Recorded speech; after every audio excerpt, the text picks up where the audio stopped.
Assalamualaikum warahmatullahi wabarakatuh. Saya Zainal Masuri SPD dari Kabupaten Ponorogo, CGP Angkatan 7 tahun 2022.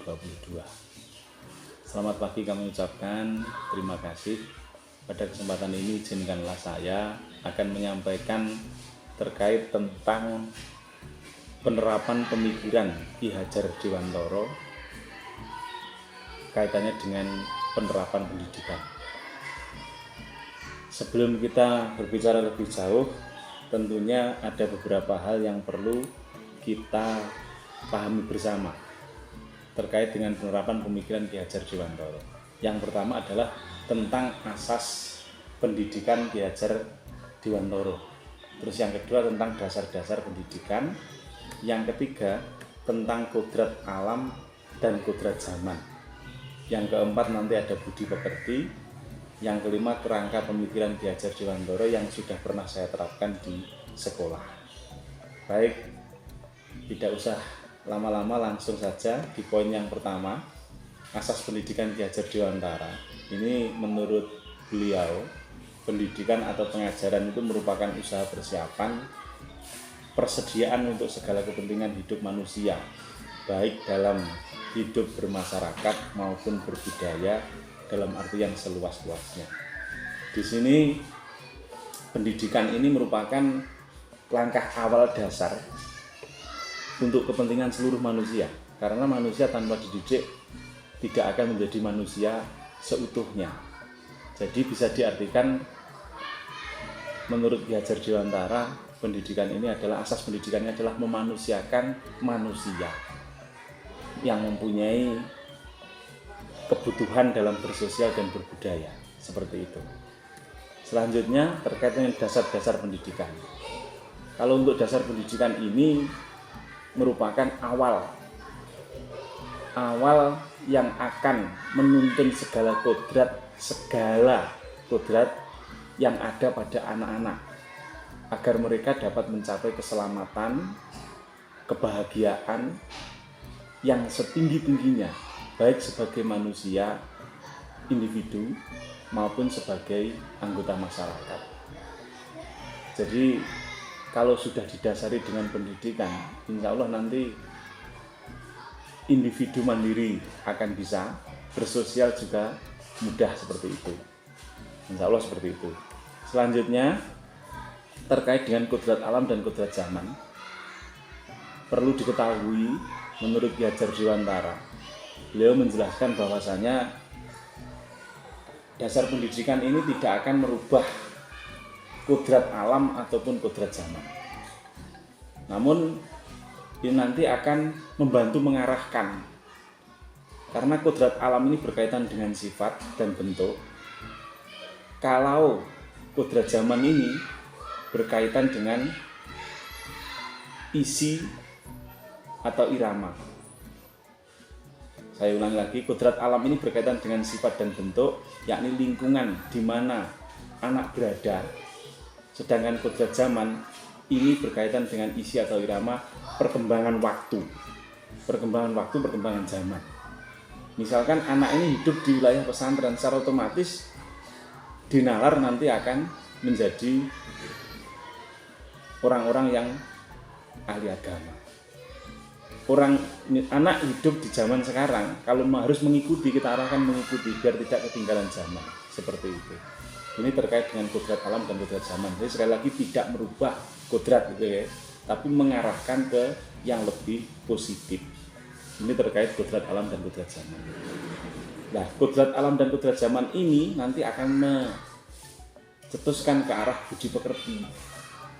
Menurut Ki Hajar Dewantara, budi pekerti atau watak ataupun karakter ini merupakan perpaduan antara gerak pikiran, perasaan, kehendak, atau kemauan sehingga menimbulkan tenaga.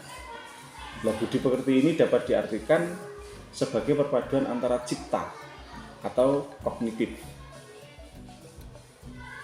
karsa afektif, gerakan yang akan menciptakan karya disebut psikomotor.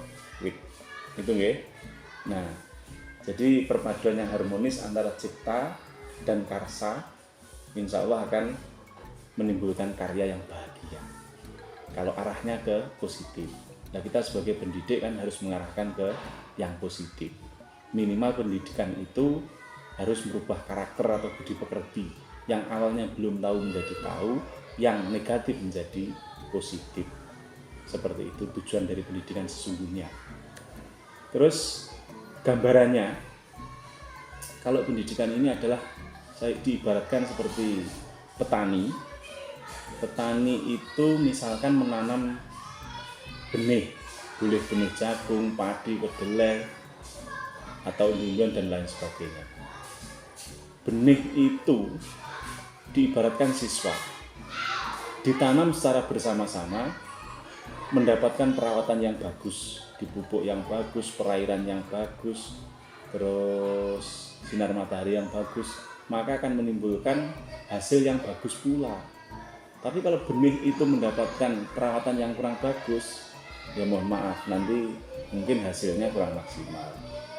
Nah, dari benih-benih yang kita tabur itu mungkin ada yang kurang bagus dan ada yang bagus, itu berarti tingkat keberhasilan kita dalam mendidik seperti itu. Jadi perjalanannya kita ibaratkan seperti petani yang sedang menanam, benih yang sama, perawatan yang sama, perlakuan yang sama, mudah-mudahan hasilnya sama. Kalau tidak sama berarti ya itulah, ayam saja ketika bertelur mengerami telurnya satu tarangan itu berbeda-beda. Harap dimaklumi. Selanjutnya, agar pembelajaran yang mencerminkan filosofi Ki Hajar Dewantara ini bisa diterapkan, ini harus memperhatikan 5 poin. Yang pertama adalah memerdekakan dan berpusat pada siswa. Maksudnya begini, seluruh kegiatan pembelajaran ini harus fokus pada anak, pada siswa. Tidak boleh ada kepentingan-kepentingan lain. Dan dibuat siswa itu nyaman, tenang, senang, riang. Makanya kita sebagai guru penggerak harus pintar-pintar dalam menyampaikan atau mengemas materi-materi yang akan kita sampaikan, menghidupkan suasana dan lain sebagainya, mengelola kelas ataupun memimpin pembelajaran di kelas. Itu yang pertama adalah memerdekakan dan berpusat pada siswa. Yang kedua, fokus pada proses bukan hasil, sesuai dengan kurikulum merdeka. Kurikulum merdeka itu kan fokusnya pada prosesnya bukan hasilnya. Berbeda dengan kurikulum sebelumnya, itu berproses pada hasil. Nah, maksudnya begini, ketika kita menyampaikan pembelajaran, jangan terburu-buru kita memberikan evaluasi, tapi kita harus menerangkan sedetail mungkin, menyampaikan sedetail mungkin hingga anak betul-betul memahami, paham dengan betul, bisa menalar dan lain sebagainya. Setelah diperkirakan nanti kita sudah tuntas dalam menyampaikan, baru diadakan penilaian. Itu berarti hasilnya seperti itu. Nah, hasil ini harus sesuai dengan proses, atau mungkin prosesnya lebih baik daripada hasil. Terus yang ketiga, mengikuti perkembangan zaman. Nah, pendidikan itu harus mengikuti perkembangan zaman. Kalau sekarang sudah zamannya IT, era digital 4.0 ya, itu kan berarti kita harus mengikuti. Minimal guru bisa mengoperasikan gadget, gitu, laptop, internet untuk mencari bahan dan lain sebagainya. Dan di dalam pembelajaran di kelas juga memanfaatkan kecanggihan teknologi, misalkan menggunakan proyektor, menggunakan audio yang berbasis IP, dan anak-anak pun juga diajari untuk berjelajah di Google secara browsing, tapi yang positif gitu. Terus yang keempat, tidak bertentangan dengan nilai-nilai kemanusiaan dan kebudayaan. Kita menyampaikan materi, mengemas materi, mengelola kelas, diberi kebebasan sewenang-wenangnya, seluas-luasnya, tapi harus tetap berpegang teguh pada nilai-nilai kemanusiaan dan nilai budaya. Jangan sampai keluar dari nilai kemanusiaan dan nilai budaya. Makanya untuk kurikulum merdeka itu ada namanya penanaman profil pelajar Pancasila.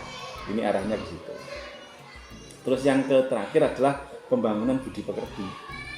Pembangunan budi pekerti ini mungkin bisa dilaksanakan dengan pembiasaan ekstrakurikuler, biar anak mempunyai budi pekerti yang baik, watak yang baik, karakter yang baik, seperti itu. Itu untuk filosofi Ki Hajar Dewantara, pembelajaran yang mencerminkan filosofi Ki Hajar Dewantara. Selanjutnya, filosofi Ki Hajar Dewantara itu dapat terwujud apabila guru menerapkan semboyan Ki Hajar Dewantara yang berjumlah 3. Ini dari dulu sudah digembur-gemburkan. Yang pertama adalah Ingarso Sung Tulodo. Guru harus hadir memberikan contoh di depan. Harus siap pede dengan segala materi, segala konsep. Ingarso Sung Tulodo. Ketika anak sudah diberikan materi, sudah diberikan konsep, mulai berjalan, guru jangan selalu di depan. Guru harus ing madya mangun karso, memberi semangat dan mengawal perjalanan anak yang sudah mulai berkembang, yang sudah mulai berkarakter, yang sudah mulai berbudi pekerti, yang paham dengan penerapan P5, seperti itu. Nah, yang terakhir, tuturi handayani. Kalau anak sudah diberi contoh, sudah bisa melaksanakan dan kita kawal, yang terakhir kita tinggal mengikuti alurnya anak kemana dan mengawasi. Selama positif, tidak bertentangan dengan nilai-nilai budaya, nilai-nilai kemanusiaan, oke. Kita ikuti terus, seperti itu. Inilah filosofi Ki Hajar Dewantara yang luar biasa, yang dapat terwujud apabila guru menerapkan semboyan ini. Ing ngarso sung tulodo, ing madya mangun karso, tuturi handayani. Itu ya, 3. Nah, terkait dengan hal itu, tentunya kalau saya hanya menjelaskan ini berarti saya omong kosong.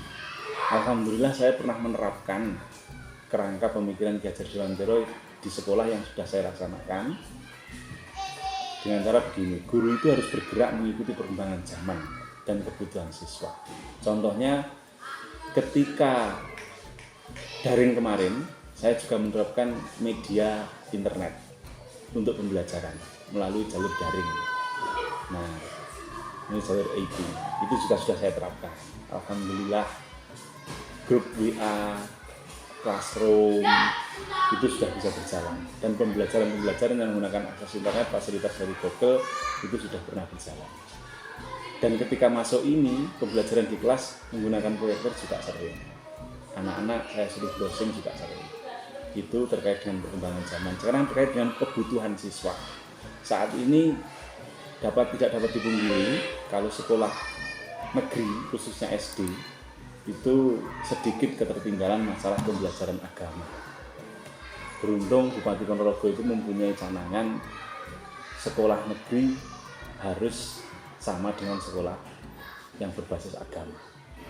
Nah, dari situ sekolah kami menerapkan pembiasaan yang berupa hafalan juz amma setiap pagi di kelas sebelum pembelajaran dimulai.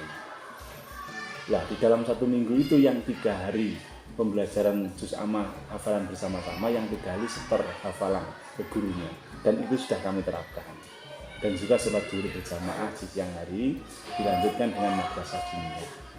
Itu salah satu kerangka pemikiran Ki Hajar Dewantara yang sudah saya lakukan di sekolah saya seperti itu.